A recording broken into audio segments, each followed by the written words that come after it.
Vincent Price, and you're invited to my party in the house on Haunted Hill, where so far the ghosts have murdered only 7 people.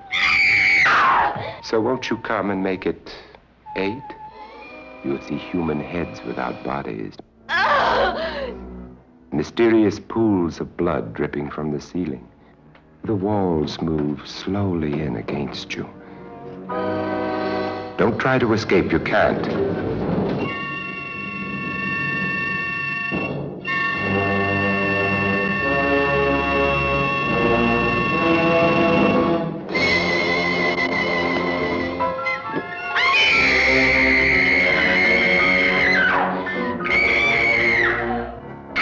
You ready, dear?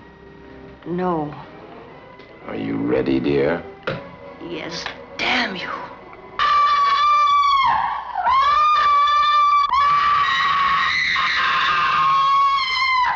The ghosts are waiting, so won't you join me in the house on Haunted Hill? Hurry, or you'll be late for your own funeral.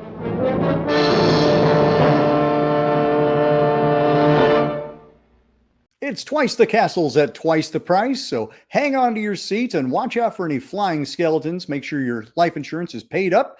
We're going to be chatting about House on Haunted Hill and The Tingler, both celebrating their 65th anniversaries. And we got an awesome panel to chat about them. Let's bring everybody in and let's say hello to Robin Graves.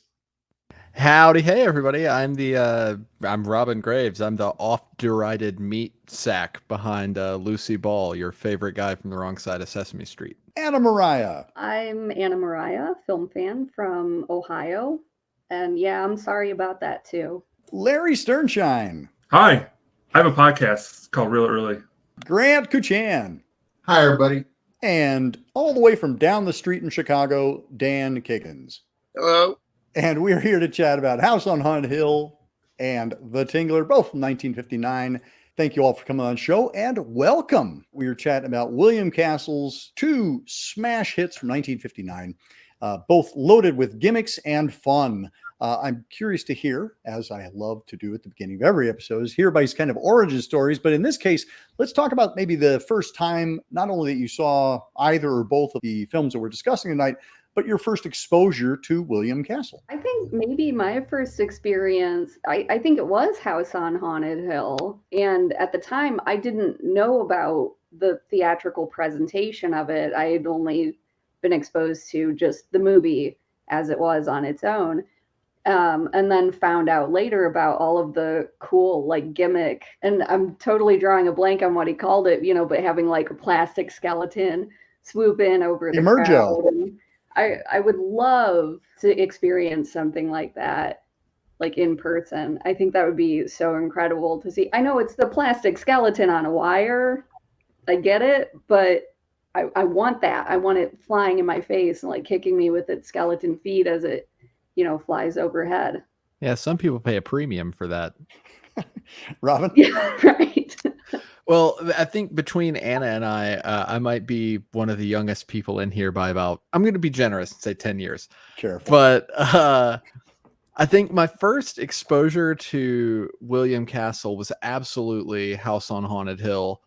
I'm in a family of like movie weirdos. So when they saw me start getting into movies, I remember a Christmas present one year was a 100 movie box set of like public domain horror films, which featured House on Haunted Hill, and another one that was like it was a book that was a bunch of these really influential movies across different genres, and it had a DVD with all these filmmakers talking about the films included, and one of them was House on Haunted Hill. There was a big focus on the presentation and the gimmicks and the ballyhoo and all the cool shit that like makes a William Castle feature a William Castle feature. And I was like drawn in immediately because I've always had a big soft spot for like the spook shows of yesteryear and all that stuff. And that's something sorely missed in movies now, is that audience immersion, participation kind of thing. So I saw House on Haunted Hill and then did crazy Google dives for all the rest of the William Castle I could get my little teenage hands around. Dan, how about you? I remember seeing it vaguely as a child. on possibly like Svengoolie or a local horror host type of thing, but my true love for them came out when I myself purchased a DVD player, and it was in the first 3 that I bought, this very DVD. And as Aaron knows, I now have many movies, but for a while, that's all I had, and I obsessed about it. And that's when I started to learn more about actors, directors, things that like I really hadn't researched so much. And I became obsessed with this film, obsessed with William Castle. I've always been interested in the business side of things, and the fact that the way that he approached things is if he didn't have as much talent or whatever, he still made up for that with chutzpah. He is a film legend in my eyes. Is maybe his films aren't quite as good as Hitchcock, but I don't think Hitchcock would be Hitchcock if there wasn't William Castle, because films like Macabre and House on Haunted Hill, actually Hitchcock looked back at those, saw how much money they made, and decided, hey, I should make one of these. And then we ended up with Psycho. So without William Castle, we don't have the horror world we live in. We don't have the film world we live in. So he is beyond influential. And Macabre is such a cool movie. I hear that trailer in my head. They go, Macabre. It's so good. I remember Son of Svengoolie, back before it was Svengoolie, they did a whole expose on Vincent Price. And there was like a bunch of Vincent Price movies all in a row. At least this is the way I remember it. And for me, it wasn't so much, falling for it, because I had no clue who William Castle was. But it was, I remember distinctly, it was House on Haunted Hill and House of Wax, like on back-to-back Saturdays, and just fell in love with Vincent Price. Like, fell in love with the way that, with the character, the way that he was playing all of this, and that just led to an absolute obsession with Vincent Price for however many years since. So yeah. Larry. Yeah, I'm glad that everyone's here because they're gonna have all the knowledge. I have the theme for me on the show apparently is I knew about him growing up, but didn't watch until I was an adult, because William Castle movies are pretty new to me, even though I remember growing up, that movie Popcorn came out, and that's clearly an homage to him. And that's kind of where I learned about him, but I don't know, I didn't watch the movie. I think really for me, a lot of it was, I don't know if I'd really had appreciated it as much then as I do now. So at least that's how I make myself feel better about waiting so long to watch some of these movies. Well, and you waited until you had the palate to appreciate that type of film. I understand. Yeah. No, I was watching too much highbrow stuff, That's what it was. You're like knocking off all the Oscar winners first, and then like Sleepaway Camp. That's really highbrow. So I'm glad you mentioned Popcorn, because another one that I like is Matinee, which is it's a Joe Dante film where John Goodman plays a very William Castle-like character. I want to say the first time I saw a William Castle film was probably Straight Jacket from 1964, the Joan Crawford starring film where she plays an axe murderess. And I remember just being kind of scared by it, like legitimately terrified. And I love that, but I didn't associate that with William Castle until later. Like, I didn't realize he was the same guy who had done The Tingler and House on Haunted Hill and 13 Ghosts, because I'd heard about all of those. But I think because there's not as strong a gimmick attached to Straight Jacket. Plus, they always said that like Joan Crawford was the gimmick. But I remember seeing House on Haunted Hill, probably it was on one of those Saturday afternoon or evening creature features, and just loved it. Like you, Grant, huge Vincent Price fan. But putting the two of them together is kind of magical. And it's so funny that they did them both in, both these films in the same year. It was just like bang, bang, because Vincent Price was just starting to kind of have a career resurgence. He'd done House of Wax in 1953, but then had gone into a little bit of a slump and was just starting to make his way back with The Fly. And then these two films, and then Return of the Fly came out the same year. So he had a banner year in 1959. So all hail Mr. Price. True that. I do like to think he was like, William, this was so amusing. Let's kick things off with House on Haunted Hill. Some people have already kind of alluded to the fact the castle was coming off of a big hit from Macabre, which had come out in 58. And the big gimmick on that one was that the audience members were insured against dying of fright. If they died of fright during the viewing of Macabre, then their family members would get $1,000. It's so good. Like, and they put that in the trailer where it's like, I can't remember the insurance company, but they're like Lloyd's of London. Lloyd's of London. Yeah. It insures anyone who dies of fright viewing Macabre. Did they ever do advertising like somebody did die watching it? Or did they not want to go that far? I don't No, that would be if it was from Damien Leone. They had people definitely fainting, like they had planted people in the audiences who would faint and be dragged out and, be attended to by nurses and things like that. So there was a lot of ballyhoo around it. And that term ballyhoo, I mean, that really kind of sums up William Castle. He was, I think Dan said, a showman first. So William Castle, when it came to House on Haunted Hill after the big success of Macabre, he had to come up with another gimmick. Who would like to speak about Emergo? Do I have to give a spoiler warning for a movie that came out in the 50s? You know what? we don't have to, but because we're just that cool, we're going to say, look, everybody, there's going to be spoilers for this 65-year-old movie. Oh my God, you're nicer than me.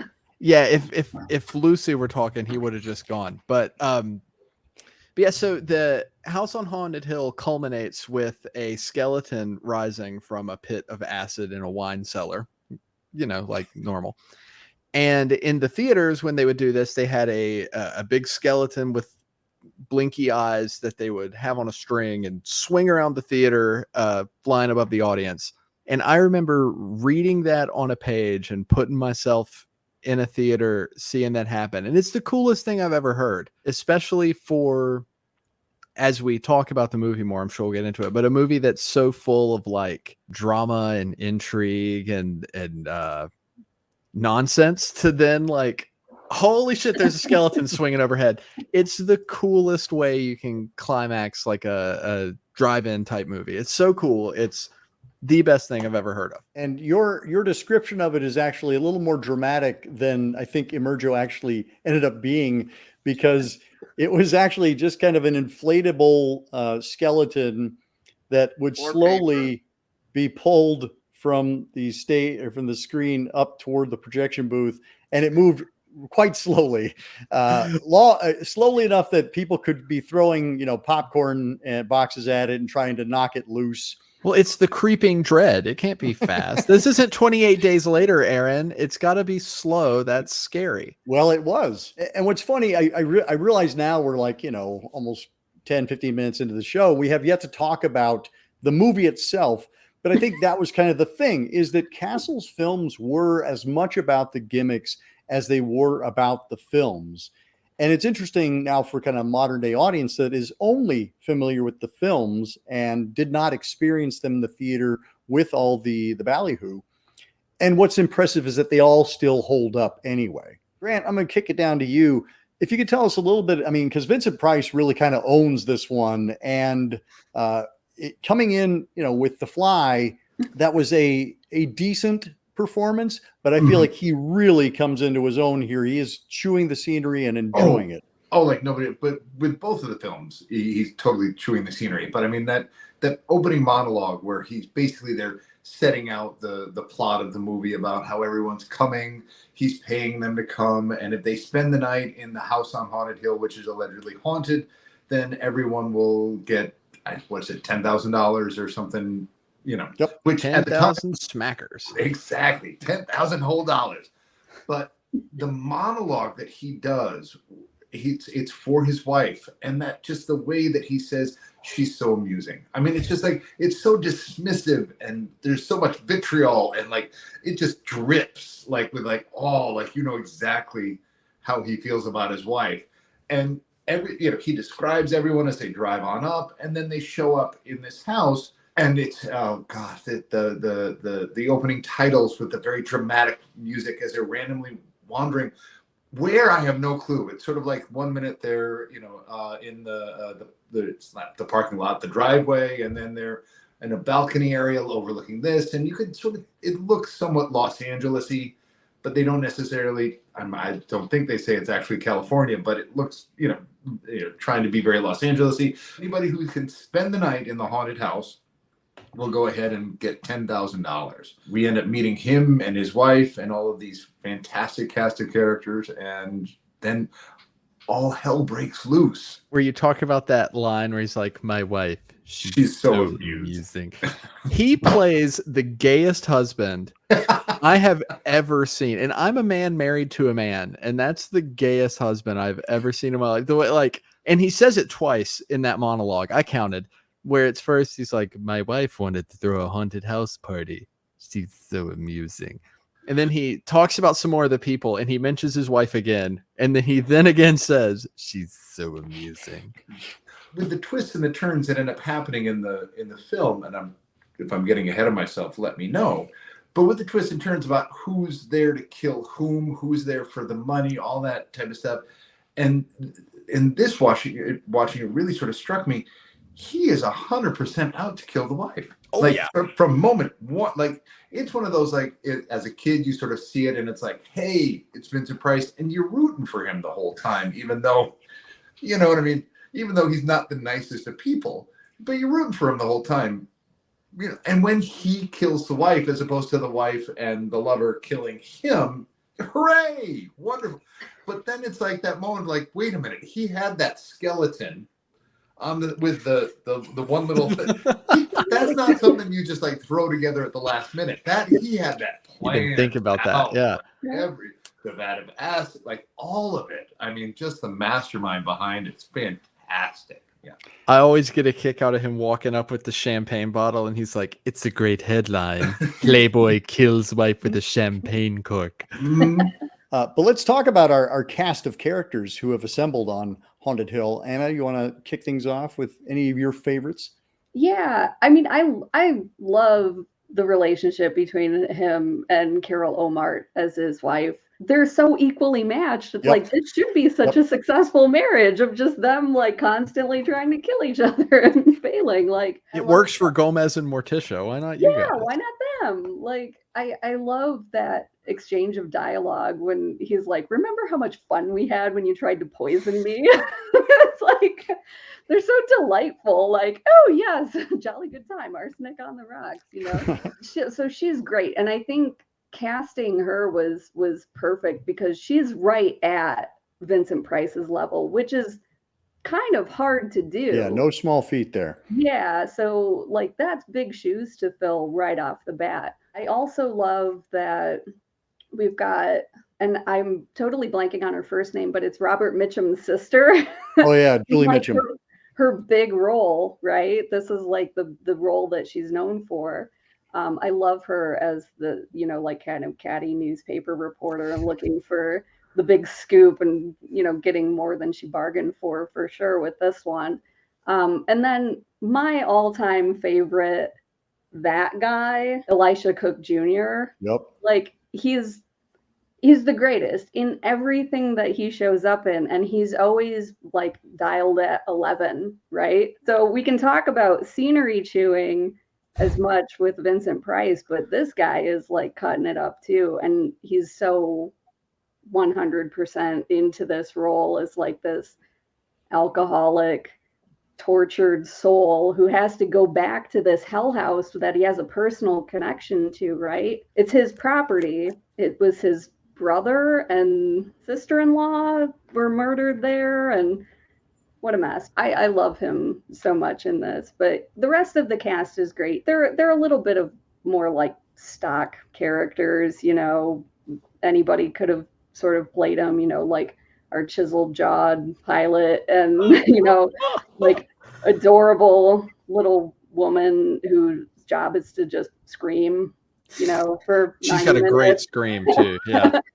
and then the psychiatrist who's the guy screwing Vincent Price's wife. So pretty soundly rounded out with, sort of anybody's. But I think for me, between Price, Omart, and Elisha Cook Jr., they're such a great trinity. Well, what you said, it kind of is perfect in that you do have Richard Long as our jet fighter pilot, and he is the quintessential chisel-jawed hero. And Carolyn Craig is the mousy little, scream queen. And, Alan Marshall is that thoughtful, distinguished scientist, So it's like, as far as casting goes, I think, yes, they're all kind of archetypes, but he does a great job of filling out that circle. And, in the way that Vincent Price has chosen these people so that you do have a cross-section of everybody. It's a cross-section of central casting as well as economic standing. But all of them can use that $10,000, and that's why they're all willing to spend the night. But as Grant alluded to earlier, this script is bananas. Like the plausibility is a bit hard to swallow at times, but he keeps things moving fast enough, and there's enough surprises, and there's enough atmosphere, and there's enough just great dialogue and characters that we go along. We are 100% along for the ride, and it's only later that you start going, hey, wait a minute. Wait, how does the marionette strings not disintegrate in the acid? Like starting there. Kevlar. Don't worry about it. And yes, this little thing does all of that. Just turn the dial and all the marionette stuff happens. And I'm assuming it's a 50s thing that everybody just had a vat of acid in their basement. Well, sure. Yeah. Well, yeah. Clearly. Yeah. Well, and before we get too far from it, that what's the name? Elijah Cook Jr. Is that right? Yeah, Elijah Cook Jr. He was also that same type of guy in Messiah of Evil, right? Yes. Yeah. Okay, I thought he looked really familiar. Yeah, he did a ton of stuff, Dan. I mean, Elijah Cook Jr., they called him the littlest heavy in Hollywood because he was in so many noir films, and he played these heavies or drug addicts or just people that you wouldn't really think that came out of this mousy, bug-eyed little guy, but he killed it in Hollywood. He was in the Maltese Falcon. He was in Shane, possibly one of the best Westerns ever. Both Maltese Falcon, Shane, and Sergeant York were all nominated for Oscars. The Big Sleep, One-Eyed Jack. Wow. Another William Castle's Rosemary's Baby. If you ever can see a movie from 1980 called Carney, it's crazy. Gary Busey's in it. He's in it. He's amazing. He worked with Kubrick in The Killing and Peckinpah on Tom Ford and Tim Garrett in The Billy and the Kid. He had an amazing career. And he was just one of those faces back in the day. He would show up on every show. He had a long thing on Magnum PI as Ice Pick. And it was just like he was someone you just saw all the time. And this is his greatest role. He does seem like a great character actor from the stuff I've seen him in. It's like buggy-eyed drug addict dude. He's perfectly cast there. Like when they're walking around the mansion and like Vincent Price sort of goads it to be like, let's see where the murders happened. And they start walking around and he's like, none of the murders were normal either. They were all wild. Nobody was just shot or stabbed. Like, and he's just so off-putting that I can imagine everyone else in the room is like, who is this guy? Who invited him? Yeah. He gets to be the cherry on the top of the film. Like, now they're coming for me and you. Larry, what are some favorite moments that you have from House on Haunted Hill? Yeah, I watched it last year for the first time, so I've only seen it once. I like the jump scares that they do because I kind of picture my friend who brought to see Jaws and the scene with the head. She jumped 8 feet in the air. I would love to transport her to that theater when the scary lady, I would love to see her jump like 10 feet in the air and then probably get scared by the skeleton. I love those odd, like creepy face moments, and they do stuff like that. And which is the thing that stood out the most for me is just like they're trying real hard to scare everybody. And you know what? I appreciate that. Without doing loud noises all the time and stuff, they try to be a little spooky too. That old lady is like a really effective scare even now. Yep. That's a really cool scene, and she looks freaky. Like when they're in the basement and all the lights cut out, and she just sort of like fades into the foreground. That's phenomenal horror filmmaking, even by modern standards. It's so ahead of its time and cool. Yeah. It's like something you'd see out of like Insidious or The Conjuring. Exactly. Yeah, totally. Yeah. But they did it 60 years ago. That's funny enough, her real name is Leona Anderson, and her character's name is Miss Slides because she slides all over the but in all honesty, I totally agree. That is one of the greatest jump scares of all time. But that lady actually has a huge history in silent film. Her brother founded SNA in Chicago here with Charlie Chaplin. She appeared in things with him and Laurel and Hardy. I think only Hardy, not Laurel. But she was also in Blood and Sands with Valentino. So she was like this huge thing before.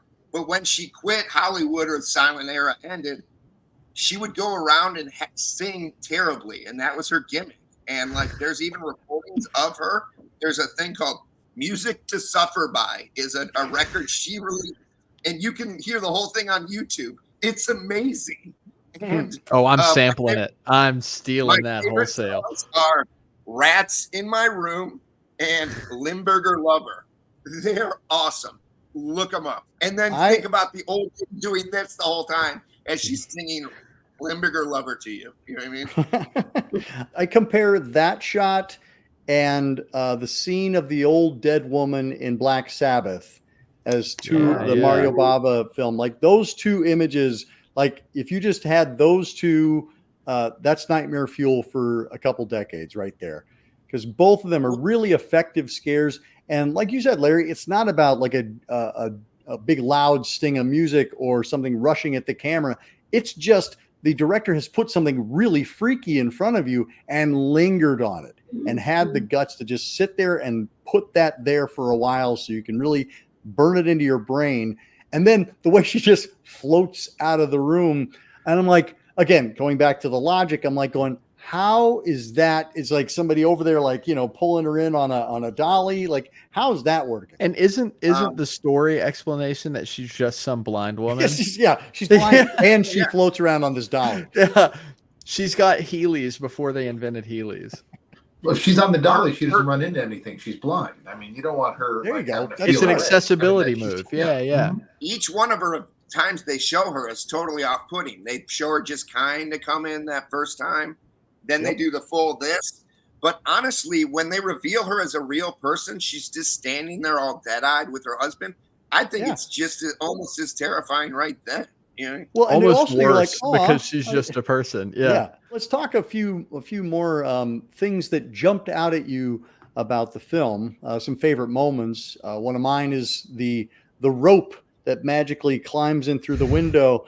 And I'm like, I want whoever set this whole scheme up, I want to hire them for my Halloween party. It's incredible, right? Because she's just like floating out there. This is one of those moments, like you mentioned, you know, there's a lot of suspension of disbelief going on, but it's at such breakneck speed, you know, you just don't have time to question it. But that one always trips me up. I'm like, so they're barred in and hermetically sealed in this weirdo house. So she's outside floating around. Okay, whatever. You know what? I don't know, because now the rope's going back. Something else is going to happen. Okay, no more time to think about it. But every time I watch that movie, I'm just like, it's hermetically sealed in magician speak. So, you know, it appears to be hermetically sealed. Sure. Yeah, like, oh, I can't get these bars. I can't get out of this straight jacket. Yeah. Right. Yeah. And I think more than a specific moment, something I really love about the way this movie plays and handles itself is like, it's like watching a stage play more so than, because a lot of old films have that kind of acting where everyone is still big and bombastic as if they're on a stage. But everything about it, from like the blocking on the sets, feels like something that would be live. Vincent Price's opening monologue is how plays start, where they're like, this is this character who does this, and this is that character. It lends to the atmosphere in such a cool way that makes it easier to disregard some of the stuff that doesn't make any sense. It fully puts you in this like perfect headspace for it. And I think that's just a expert piece of filmmaking. It's so cool. Well, and I think it's a deliberate callback to the old dark house, you know, hauntings like Cat and the Canary, The Old Dark House, etc. Like I was just going to ask if The Old Dark House came out before this did or not, because I don't know the year. Old Dark House was 32, so it was quite a while ago. Loved that movie too. Yeah, and then Cat and the Canary is 1927. So like he's definitely calling back that. And what's interesting is you look at the exterior of that house, you know, that kind of very modernist Frank Lloyd Wright design, and then to go inside and it's kind of this stately mansion. And you're like, I don't see how but again, that's that magic trick again, right? It's like, and that's Los Angeles, baby. Mm-hmm. Also, too, I think that speaks to the efficiency with which William Castle puts everything together. I mean, you don't have enough time to really question it. It's not like we're having these long exposition pieces of everybody sitting around. So who are you? It's like, no, we know who everybody is. We know why they're there, and we're off, and we're just going. Yeah. And they do it over a glass of scotch. You gotta love that. Exactly. Yeah. well, and you said, I mean, this movie flies. This movie's like 71 minutes long. Like it is a short, punchy, quick, and yet it takes time to develop characters. You know, I mean, we get the dialogue scenes between Vincent Price and his wife, and or Annabelle and Frederick, as they are actually known. But and also to create the atmosphere of everything too. I mean, it's nothing's rushed, but it's very, very efficient. For sure. It is crazy because you go in and you meet somebody, you blink, there's a ghost. You blink, they've all got guns. You blink, they all want to kill each other. Like, it's crazy. Let's not forget that Old Dark House was loosely remade by William Castle in the 60s. You know? That's right. Yeah. But really? I had no idea. It's very campy. It's very funny. It's not a must see. It But sounds like if a you must love see to old- me. No, I don't you're not. yeah, you Not sold me persuading on it him. already. Yeah.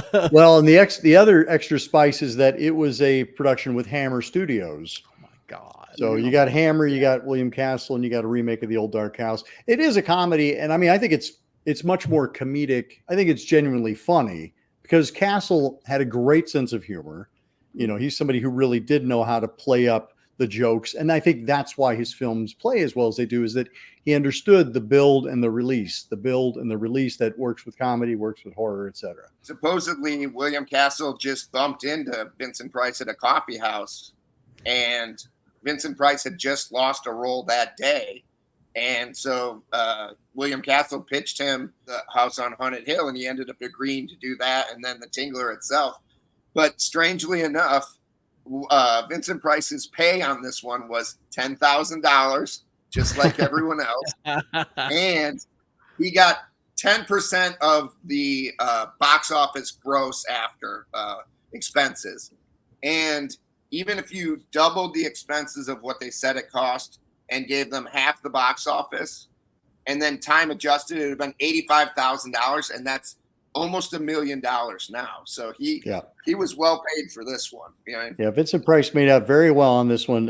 It was a $200,000 budget, and it netted $1.5 million in 1959. So huge success. $1.5 million in 1959. In 1959, yeah. Wow, that's crazy. Yep.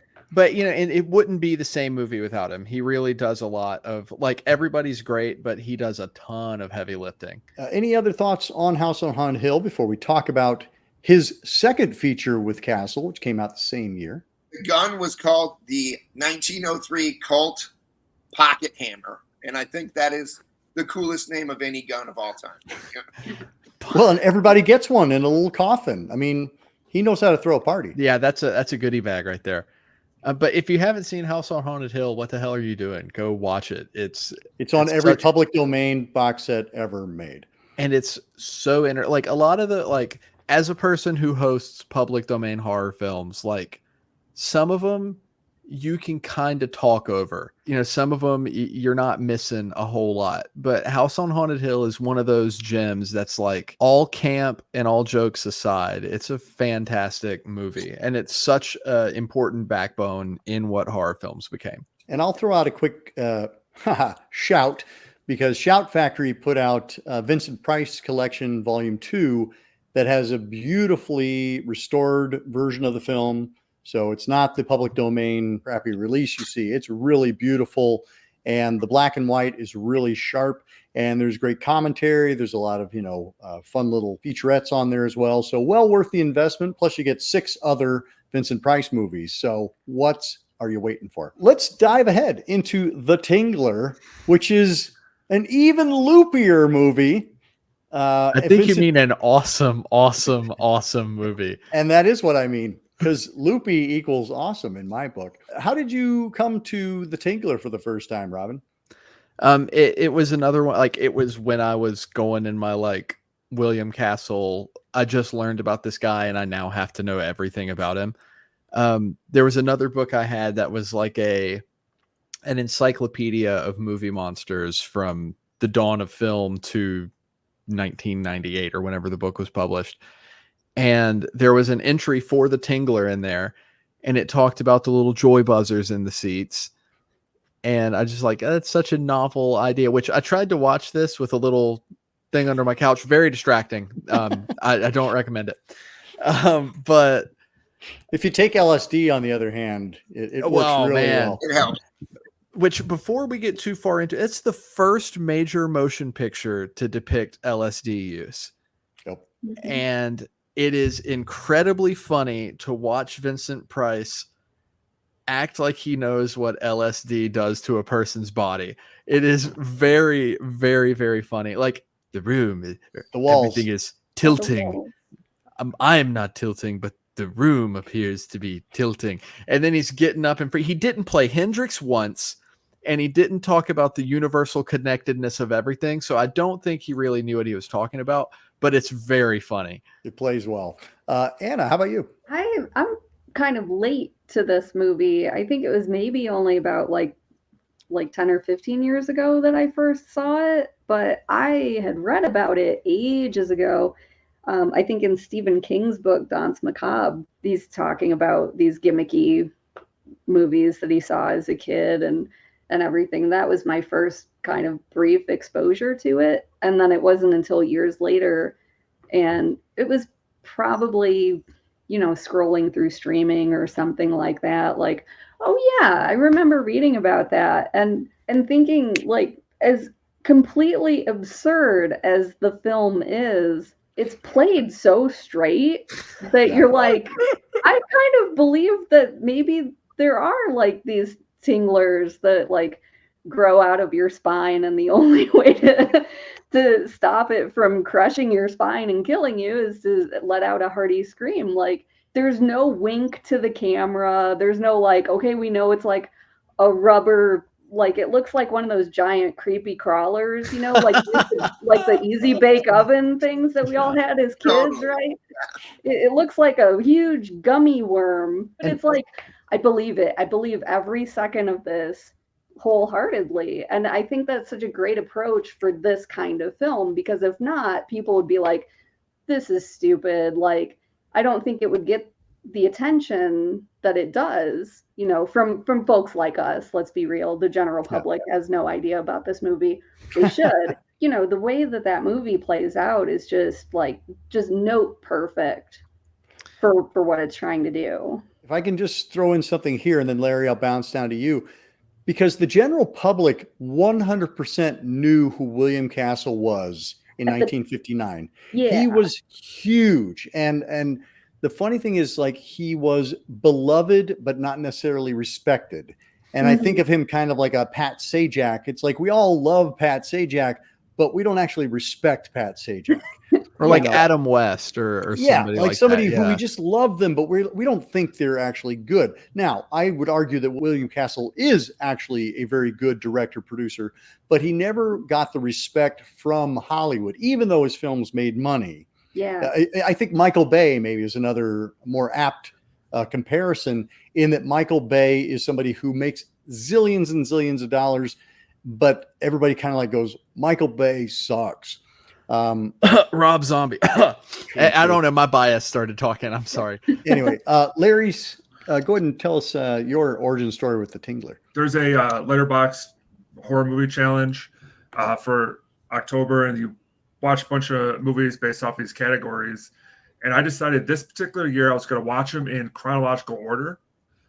So I actually watched House of Haunted Hill first, and then I watched The Tingler, and I really loved The Tingler. And then I discovered right after that I watched Peeping Tom.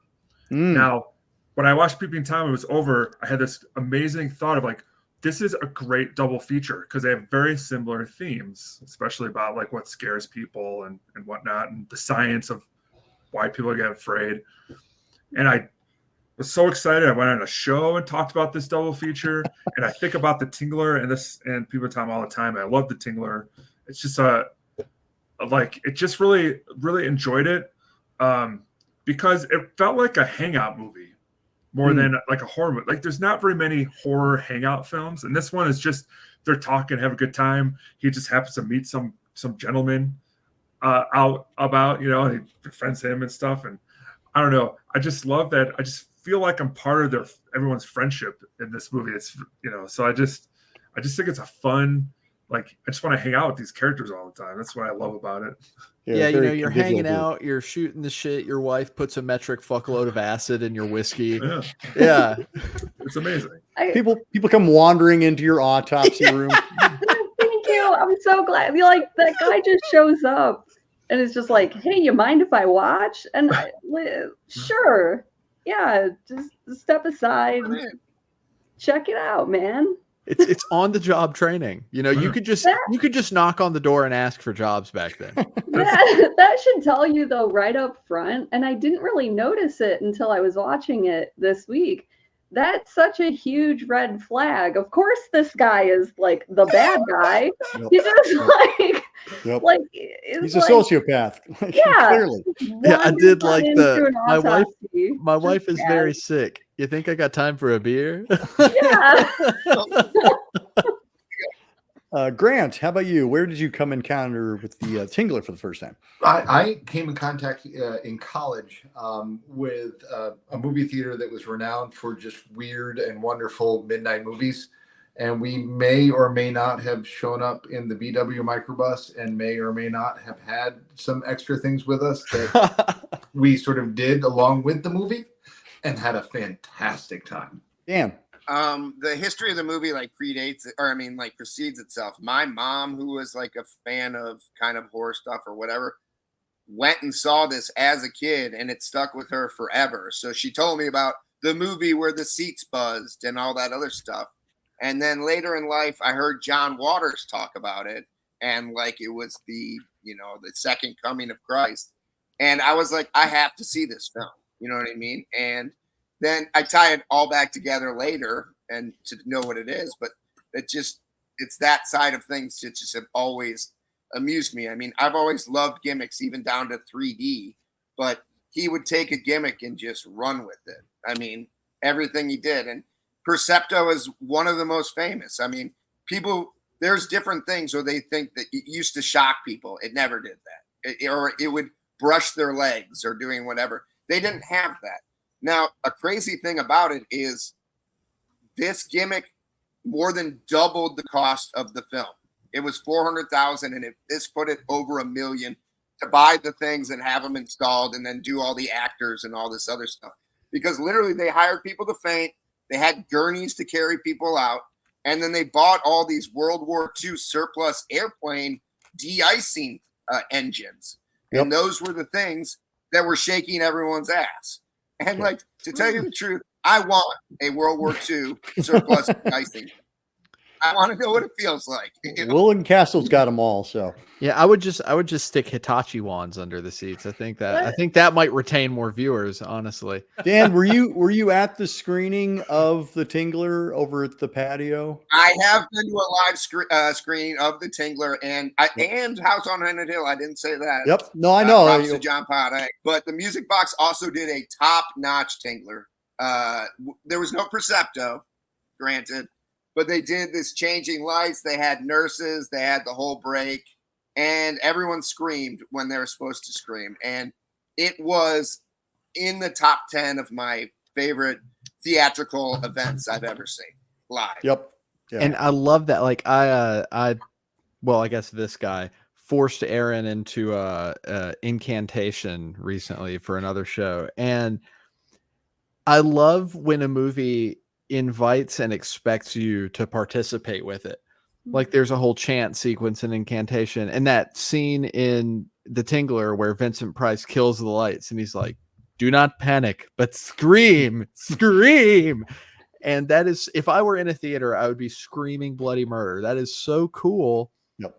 And it's just a thing that the like culture around movies shifted away from a spectacle in that kind of a way. And I think that's such a neat thing that people would really respond to if presented with it. Well, I think what you're saying is that he invites you to scream, you know, in the same, like it's appropriate to scream here in the way that it's appropriate to scream on a roller coaster. You know, like he just invites you to really give over to this group joy. Or and, like when you go to Rocky Horror and you scream asshole at the screen every time they say Brad and you throw rice everywhere. Like people love that and it's a lot of fun. I wonder if William Castle would have enjoyed 4DX. Like, could you imagine? Oh my God. He would do the movie around that instead of the other way around. My God, this is the best idea I've ever seen. We haven't actually talked about we've hinted at what this movie actually is, what the plot of it is. Again, the gimmick kind of precedes the movie, which was certainly the case in 1959. But as Anna was kind of alluding, the basic premise is that Vincent Price is a pathologist who is also interested in the science of fear. And he believes that there is an actual organic creature that forms in people's spines when they are scared. And it's what makes people go rigid, is that this thing is tensing up their spine. And if you don't scream, it could actually kill you. People dying of fright. That's how you would die of fright. But if you are able to scream, then it releases, it dissipates, it goes back into your spine where it seems to live, I guess. And what happens is that we have a deaf mute character who is not able to scream, and therefore she does die of fright. And they are able to extract the Tingler from her backbone. And as Anna said, it's basically a giant, you know, like rubber lobster looking thing that creeps along. And by creep, I mean somebody's pulling it on a string, very obviously, but it's so much fun. And I think that's the thing. It invites you into that sense of play that William Castle, I mean, from the beginning of his introduction, where he's like, you will get to play a part. You may get to feel something that nobody else in the audience feels.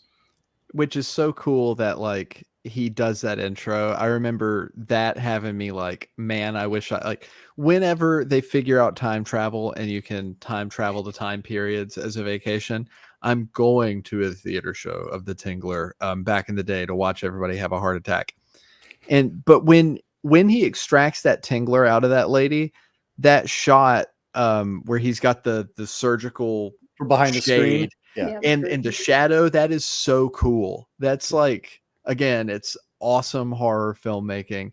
And I wonder, this is like a sort of chicken and the egg thing. There's that urban myth that has flown around forever that like, if you take LSD once, it stays in your spine forever. I've tried cracking my back 100 times. It's still boring.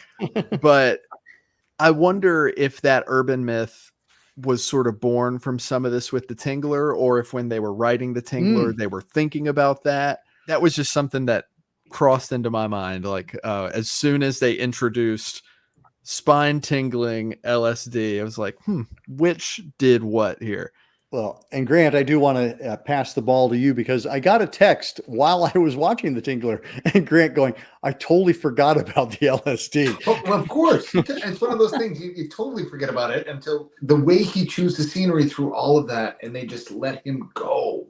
And he just goes and goes and goes. And again, like anybody who's ever done LSD, it's obvious that they haven't, but just that, I don't know if it was scripted or the level of improv and just letting him do it. It's just fantastic. Yeah, he really is, because Vincent Price is so great at playing those heightened emotions, like, and yet he can also bring it down. I mean, even though there's always a level of camp, like to watch him, like say House on Haunted Hill, where it's all a very level performance. Well, and then also too with this one, I mean, the amount of pseudoscience that to spew out. I mean, he would have been fantastic on Star Trek. Just the amount of stuff that and he's straight through all, and he believes it, and he says it, and it's not like it's just a laundry list. It's actually interesting. It's like, oh, okay, all right, Yeah. cool, yeah. And what do you mean if you? I just like to eat postage stamps. What are you talking about, LSD? That's crazy. Larry? Oh, sorry. I was just gonna say my favorite thing in horror movies is when they add science to explain something, like especially when it sounds like mumbo jumbo, like this one. That's the other thing. It's got everything I love in horror movies, or like in this particular movie, which is probably why I enjoy it so much. Supposedly, Rob White, the guy who wrote all these things that we love for him, including this one, Macabre, House on Haunted Hill, and The Tingler. He experimented with LSD at UCLA when it was still legal. So I think that there would be some sort of realism in his own experience written into it. And I could see a lot of people not knowing how much they're taking or doing whatever, describing the experience as terrifying or whatever. Especially you know back what I mean? then, So- that CIA grade crazy shit they were putting out.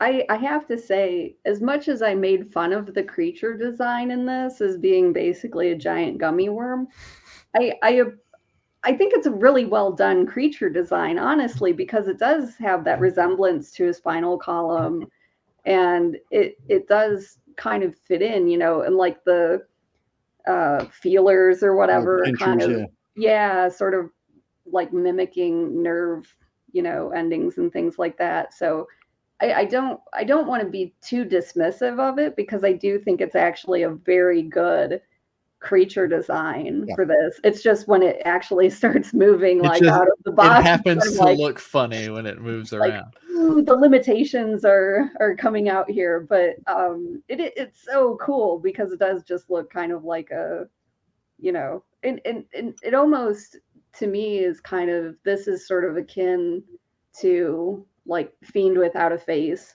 Mm-hmm. the brain monsters from Oh, that. man. Kind of, I think that'd be kind of a good double feature too, showing Yes. those two back to back. Yes, definite shout out to Fiend Without a Face, because those are combining another, like one of my favorite things is stop motion. You have stop motion disembodied brains leaping about on their spinal cords. And I'm like, sign me up. Perfect movie. I did love the scene when the Tingler gets loose in the theater and it crawls across the projector, and it's like up on the screen. That's so good. Yep. That was awesome. The creature is based on a real thing called a velvet worm. So if you look that up, and they just blew it up and made it big. But yeah, it's like not quite an arthropod, somewhere in between, whatever. But it's there's tiny little Tinglers out there in the real world. Oh, and they're cute. They're really cute. What the hell? And I agree with you, Anna. I think it's an iconic creature design. Like if you know, like when you see that Tingler, you're like, that is the Tingler right there. You can't mistake it for anything else. It's definitely not a generic monster that they made for this, or just like, oh, we're just going to make a big worm.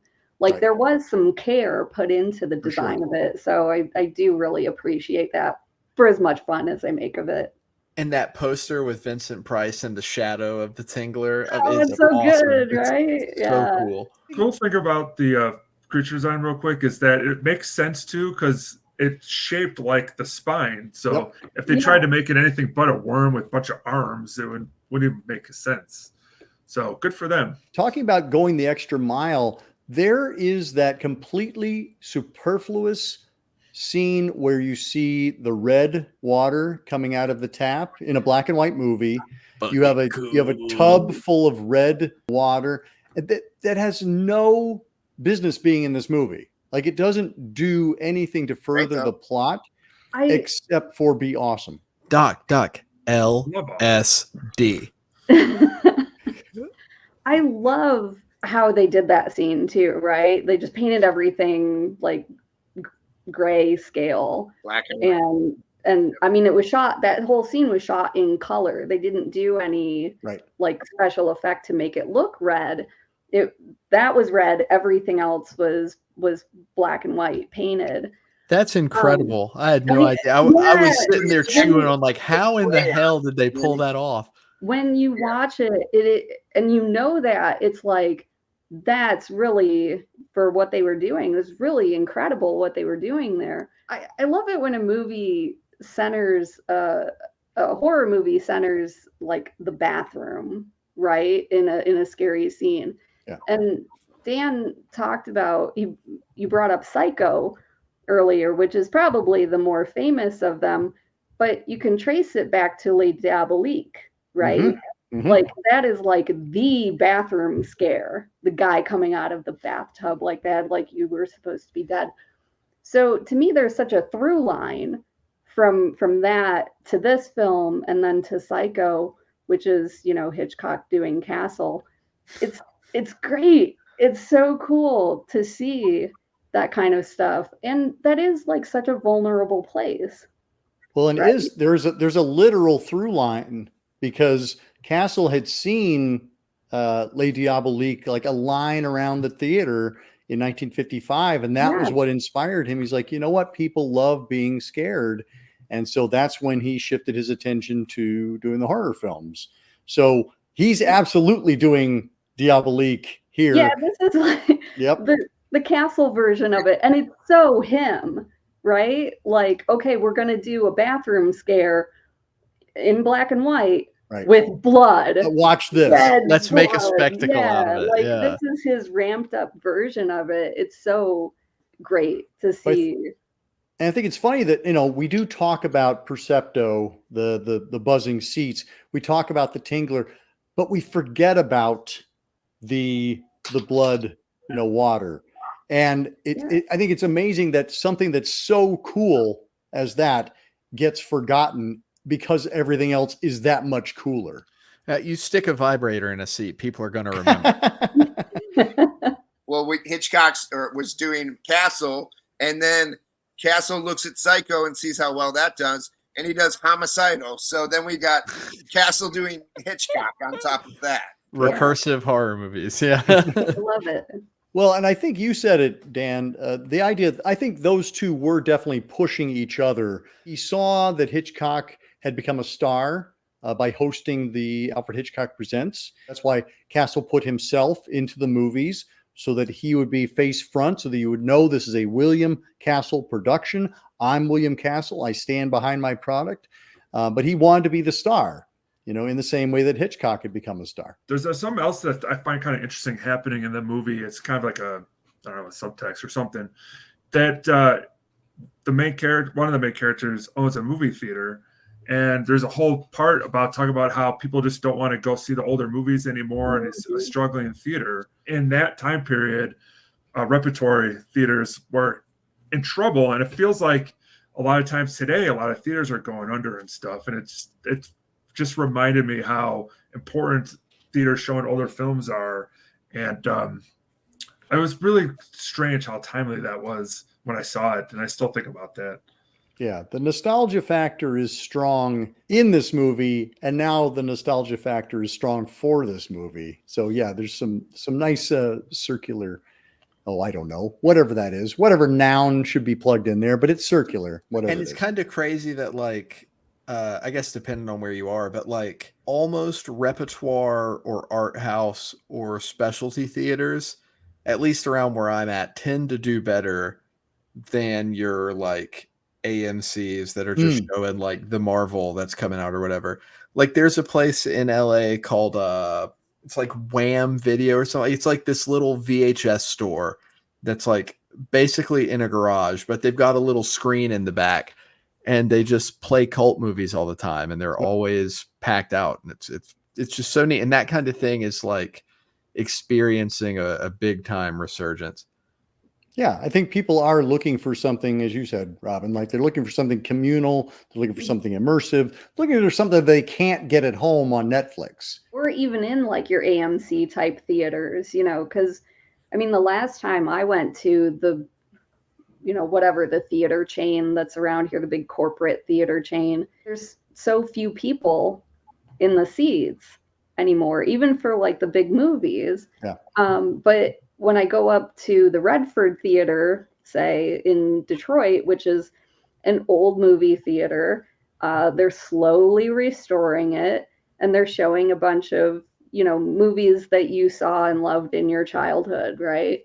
And they get great turnouts all the time. Yeah. They've got the organ in there, so they do the organ shows before, and everybody wants that kind of thing. They'll even splice intermissions into every screening. And it doesn't matter what the movie is, doesn't matter if it's only 90 minutes, they will find a stopping point somewhere in the middle and break and have an intermission and, bring the organ back out of the floor and play for another 20 minutes and then start the movie back up again. And it's so good, And it's I think so missed. I think a part of that is also this sort of like self-fulfilling prophecy thing. Cause like a big corporate chain movie theater, like the one near me is it's a Reading. It's the one I normally go to. And it is always crowded, but I live in like a suburb with a lot of families. So people are going, but those like really specific theaters, like people travel to those, and those are theaters that are made for capital M, capital F movie fans.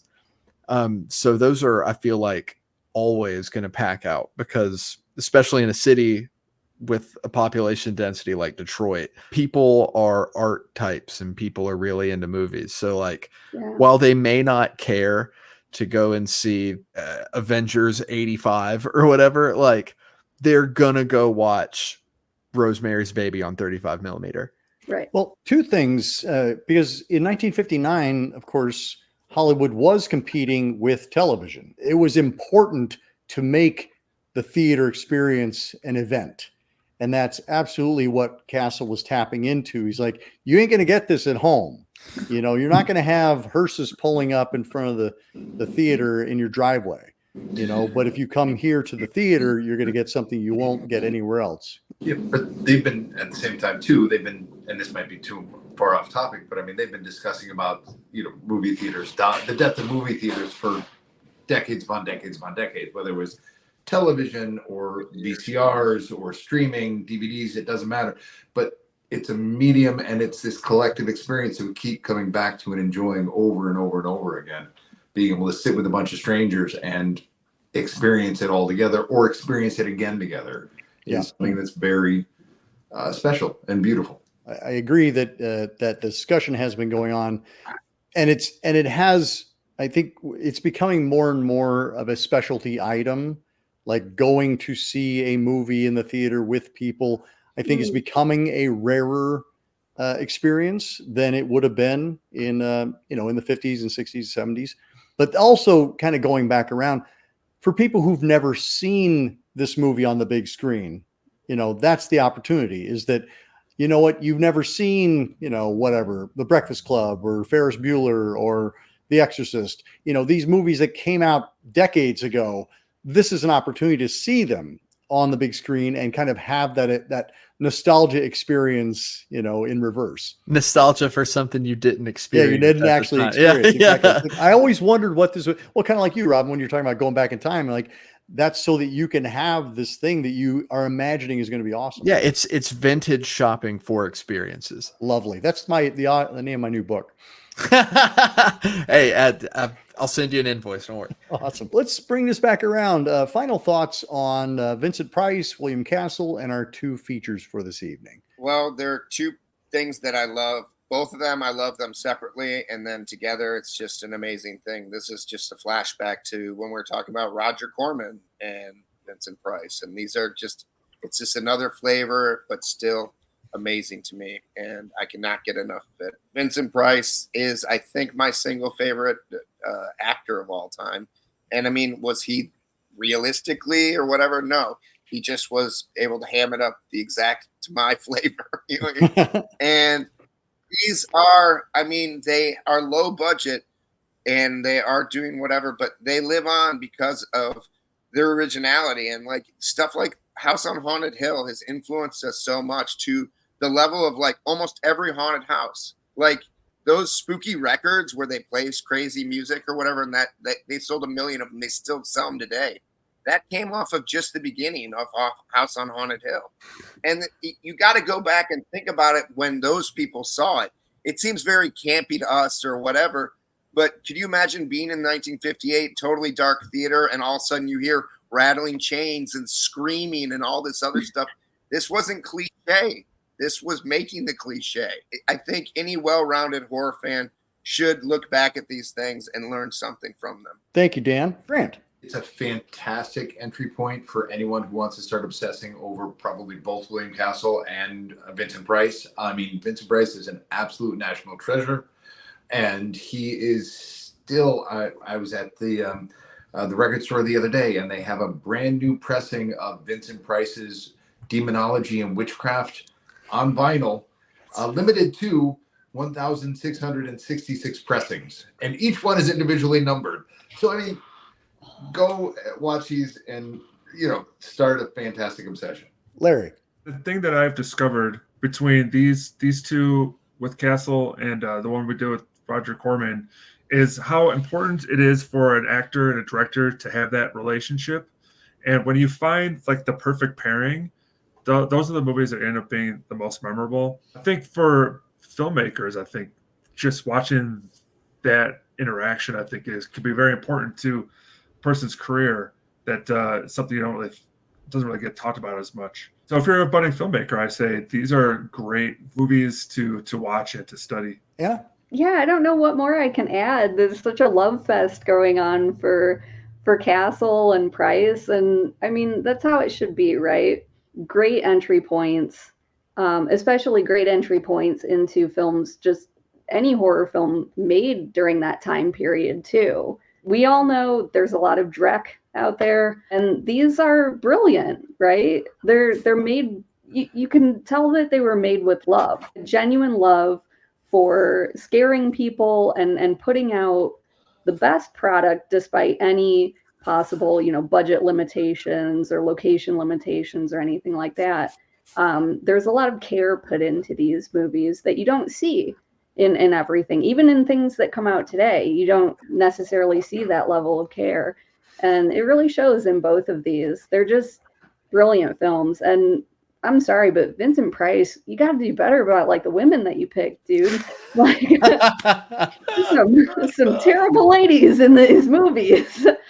And Robin. Dan was talking about how specifically House on Haunted Hill, like that introductory scene was horrifying for the time that it came out. Like it's really easy to like get wrapped up into camp and watch these kind of movies to like effectively shit on them because they're old and sensibilities are different. Specifically with House on Haunted Hill and The Tingler, they're so integral to like what horror films became and how horror filmmaking evolved. I guess I've made an audience out of shitting on public domain horror movies, and these just require so much reverence because they're fantastic. Like they're goofy, but there ain't nothing wrong with goofy. They're well acted, they're well put together, they're well thought out, and we owe everything we have to people like William Castle and Rob White and Vincent Price. By God, I'm glad to have gotten to sit around and talk with people about it because they're so cool. They're just so cool, and you don't see a lot of things with that kind of heart anymore. Yeah, I made the reference to a roller coaster earlier, but I think it's apt in that it's something that we are safe and we get to give over to somebody else, giving us the ride, and you're in really good hands. And you're laughing and you're screaming. And when it's over, you immediately want to run back, get in line, and do it again. And I feel like that's something that Castle cultivated. He cultivated that sense of fun being scared. And that's his autobiography is Step Right Up, I'm going to scare the pants off of America. Like he was all about that. He was upfront about it, saying, hey, we're going to have fun together. This is going to be, an exchange of energy. I'm going to do this and you're going to give back and we're going to have an awesome time together. And I think that's why he was such a beloved character. And I agree. I think he always deserved more respect than he got. It's funny that his last production or his last major production was that of Rosemary's Baby, because, he finally got to do an A-list picture but prestige movie. but he yeah. wasn't able to be the director of it. And, people sometimes forget that he produced it.